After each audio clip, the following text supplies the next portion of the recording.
Good morning! Ayan, dito na naman tayo sa ating ah, healthy lifestyle series natin. Ayan.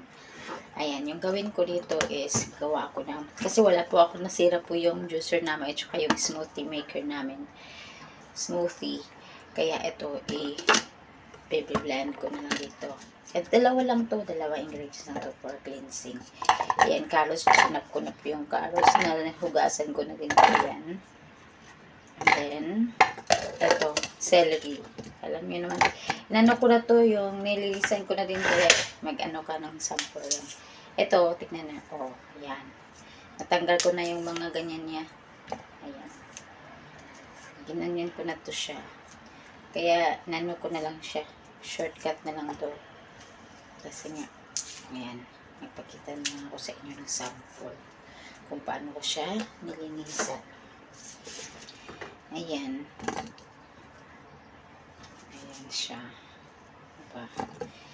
Then, ayan, ito.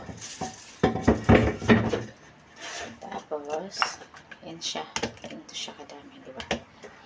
Isang carrots at dalawang ng then, saglit.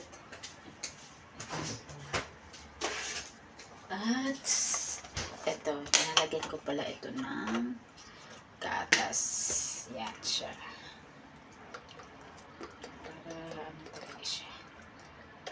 Healthy.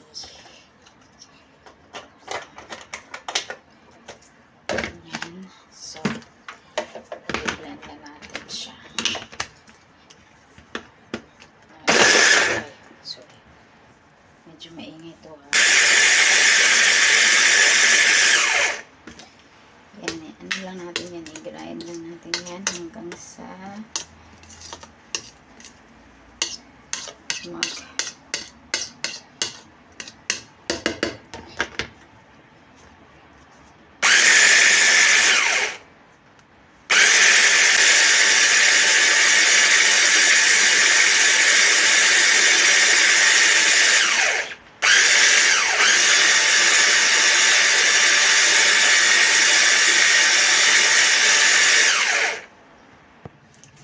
So, ayan guys. So, ano na yan, pinong-pino na yan.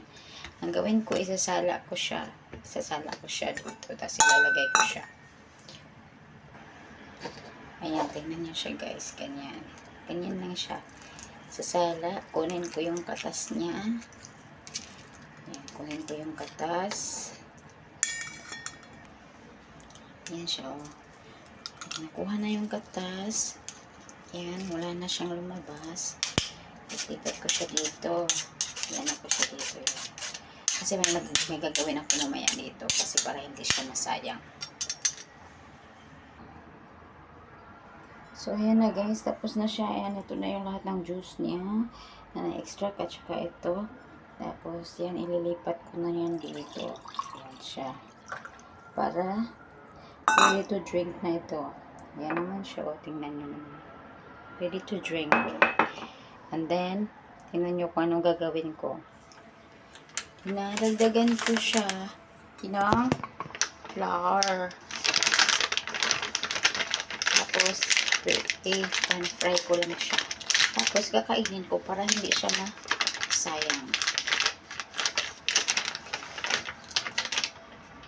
Flour yan. Ito na yung texture niya guys after kong lagyan ng flour. Siyempre, pituhin na natin. Tapos, para mas healthy po talaga guys, olive oil yung gagamitin ko sa pan-fry ko. Yan, napainit na tayo na oil para pan-fry na tayo. Pan-fry natin yan guys. Habang nagpa-fry tayo guys, inumin na natin to. Sarap. Ayan, diba? Sarap.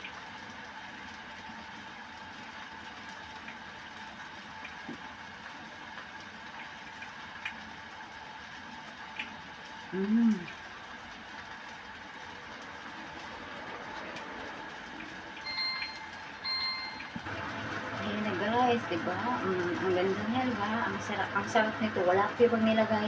Flour lang yung dinagdag ko. Pero tingnan mo naman siya. Naprikot ko lang yan. Tsaka, okay lang na, yan. Yung oil naman na ginamit natin is yung olive oil. So, pero kahit na ilagay pa rin natin ito sa tissue. Yan.